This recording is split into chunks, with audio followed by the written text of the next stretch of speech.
silence.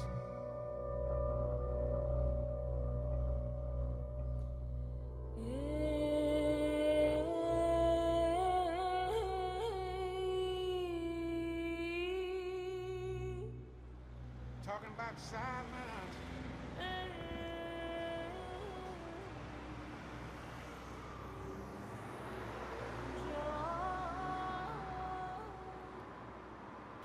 I come from North Iraq. I'm Kurdish Iraqi. And why I left my country? Because my country is not safe. Anytime when maybe you're gonna die, because your life is not safe.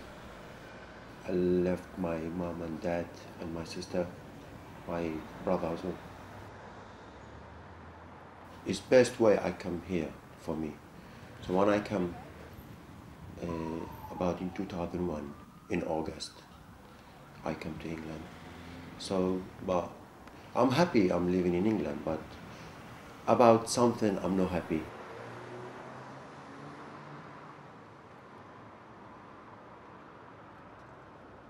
I come first to Turkey, and after Turkey I will come by lorry.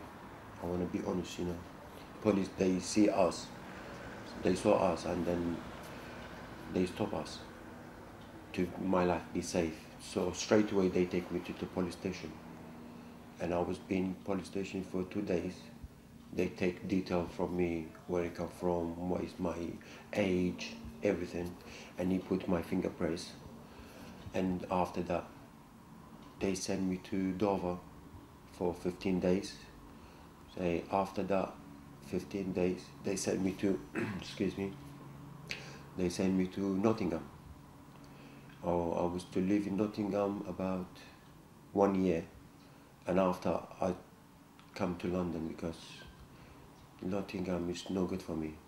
It's no life for me. London is much better than for me. And when I come to London about in 2002, yeah, it's not just when I come to England. It's wherever you want to go. If you second language is very hard. You have to slowly start. Because my brother helped me to speak English, and I try to. He take me to outside to show me outside London, you know. About bus, about the coach, about the train, how to go to speak to people, how you're going to buy food for shopping, to go shopping, to buy cigarette.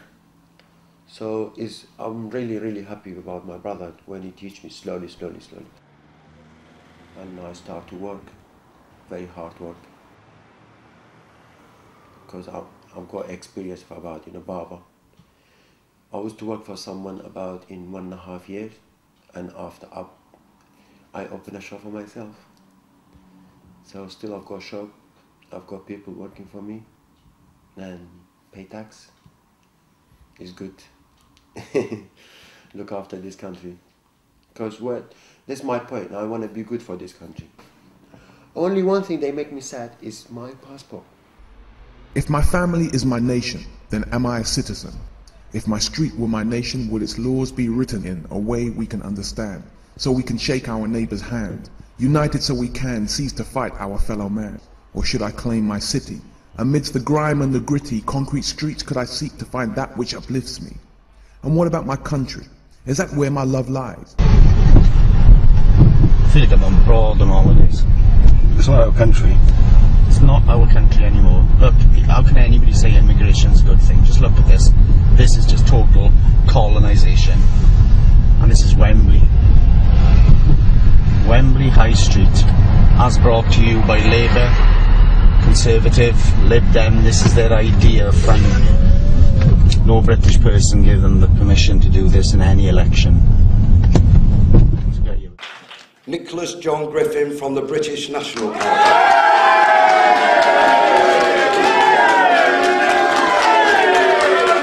In the story in the Northwest, Labour have lost one seat to the BNP, and Nick Griffin, the leader of the BNP, takes a seat in the Northwest.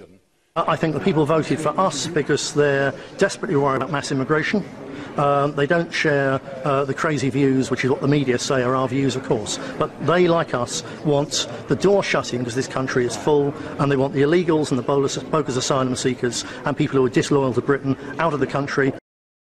While immigration was steadily increasing during the 90s, the statistics show that net inward migration to the UK went up massively after Labour came to power in 1997, reaching a peak in 2004. Our concern actually is the impact of immigration on population, because at present levels our population will increase by about 10 million in the next 20 years, and 7 million of that will be due to immigration. That's going to add hugely to the housing requirement. We're going to have to build a house every 5 minutes, day and night, for the next 20 years for new immigrants. You know, it's not like the odd person, is it, you know? It's a vast area of the city, but it's Wembley. It's iconic, you know, it's scary, guys, absolutely scary. I know one thing about the BNP. Yeah. It's usually, you know, you can't say that people is bad and good, you know. They don't like refugee people, so is maybe if it's me, I don't like refugee people, because some people, they don't like different people or different culture come to his country. I'm not come to this country for money. Maybe BNP, they think I take his job. Yeah, I take his job for myself. Maybe he lost his job because of me, because I come from different country. I'm not come to this country to make problem for BNP. Yeah, the government in this country is bigger than everybody, so you can't say yes or no.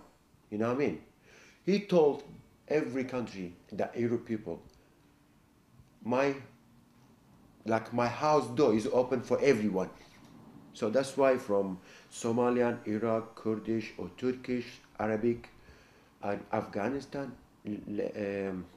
it's too many countries. They come to England because for save life.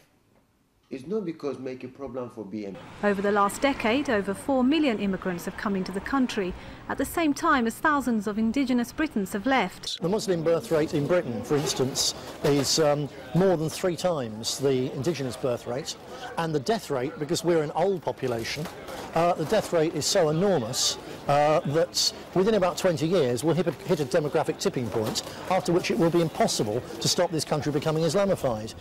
Well, in the past, the Battle of Britain withstood deadly attacks from the Nazis, and in generations prior, the Spanish Armada.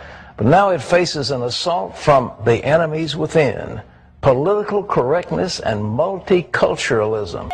Islam will come and it will conquer the UK, it will conquer Holland, it will conquer Rome, it will conquer the world. We will see. Islam will enter the house of every person in this world, and it will either elevate the person or it will humiliate the person, and we will see the believers victorious. We will see Israel destroyed. We will see the European Crusaders destroyed, and we will see Islam dominate.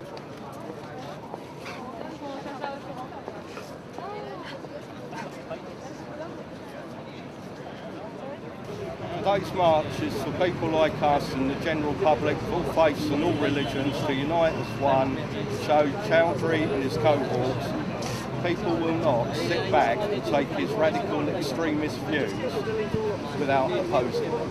Religion shouldn't be in politics and politics shouldn't be in religion, and that's what we're opposing. Free speech will dominate the world, which is a counter to what the Islamic bloc were saying outside Parliament last Tuesday, I believe, when Wilders did come finally to the House of Lords, when they said that Islam will dominate the world. There is no place, it's not welcome in the mainstream Muslim community. Its views are not welcomed by those people. They're not welcomed by people like myself, or March for England, or the United British Alliance. We're standing here united today with people from all faiths and all religions to get the common point across. Extremists of any race or colour are not welcome in this country. And they do come across like a camp James Bond villain, and which is just laughable, and we must laugh at them. We must take the mickey out of them. That's the British way. We'll take the piss out of anything. Well, my little group's here on behalf of the English Democrats The English Democrats, we're a non-racist organisation. We believe in one law, one nation, no matter what, a multi-ethnic society. And as long as you're elected through Parliament, you can say what you like politically. Our freedoms and our liberties are non-negotiable. And I think that's an extremely important point to be made. We've got a lot of people, some people here with kind of skinhead. Oh, here we go. Excuse me, is that man a skinhead? No. Is he a skinhead? No, of course not. Am I a skinhead? No. But do you think... Is he a skinhead? Is he a skinhead? Is he a skinhead? He's got short hair, that's one. Can you take your hat off a minute, mate? Is that a skinhead? No. Skinhead? Yeah. Skinhead? No. There's your argument out the window, mate.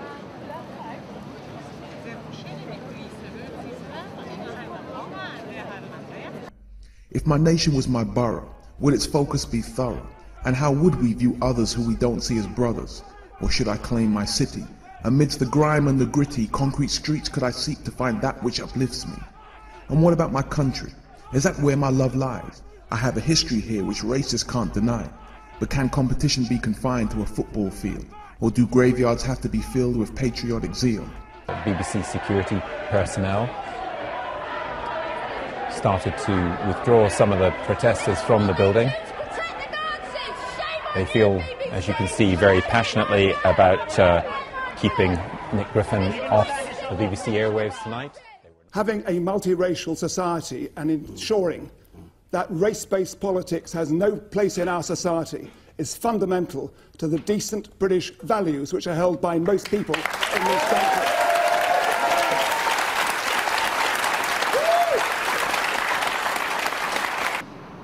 For the most part, I think it's a very good thing. London has always welcomed